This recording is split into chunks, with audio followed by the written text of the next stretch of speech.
Bonjour et bienvenue sur ma chaîne, c'est H Paradoxae et aujourd'hui on va parler du modèle social du handicap. Le modèle social du handicap est un concept central dans la lutte pour les droits des personnes handicapées. Mais qu'est-ce que c'est? Laissez-moi attraper Naruto, je vous explique. Ça, c'est Naruto. À l'intérieur de lui vit Kurama, le démon renard. Ça, c'est Gaara. À l'intérieur de lui vit Shukaku, le démon tanuki. Comme vous pouvez l'imaginer, le fait de vivre avec un démon scellé dans son corps vient avec un certain nombre de désagréments, comme de larges brûlures lorsque le démon se déchaîne ou l'impossibilité totale de dormir. Indépendamment du contexte, c'est globalement pas très fun. Pourtant, est-ce vraiment le problème principal de nos deux amis au quotidien?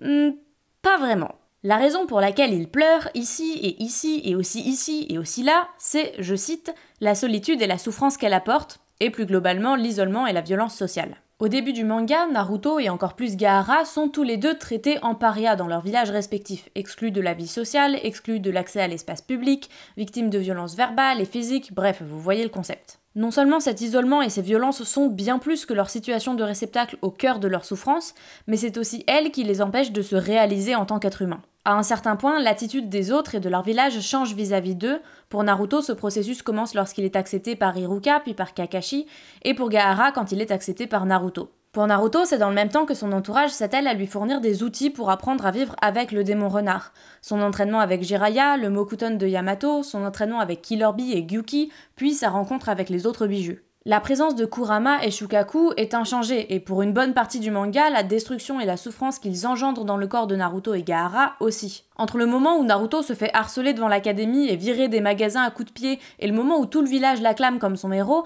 Naruto et Kurama ont très peu changé. La grande différence ne se situe pas à leur échelle, mais dans la manière dont le village perçoit et traite Naruto, et dans les ressources qui ont été mises à sa disposition pour vivre avec le démon.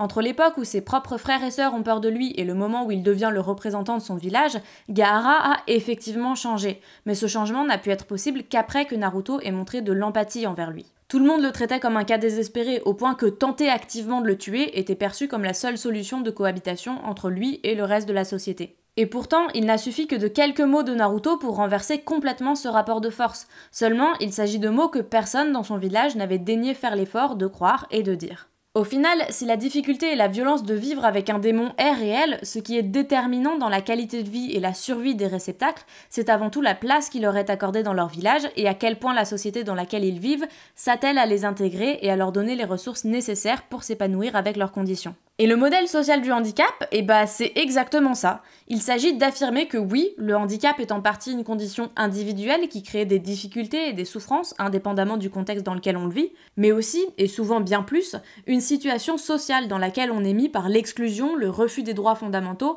et l'absence de ressources dédiées à l'accessibilité et aux soins. Ainsi, la libération, l'égalité et l'intégration des personnes handicapées peut et doit passer par l'égalité des droits, la protection contre les discriminations et l'investissement dans des infrastructures et des outils qui permettent de vivre avec le handicap. En conclusion, tant qu'on se comportera en tant que société vis-à-vis du handicap comme Rasa ou Hiruzen devant des réceptacles, à ne proposer aucune autre solution que l'éradication ou le tabou, on ne sera pas sorti de l'auberge.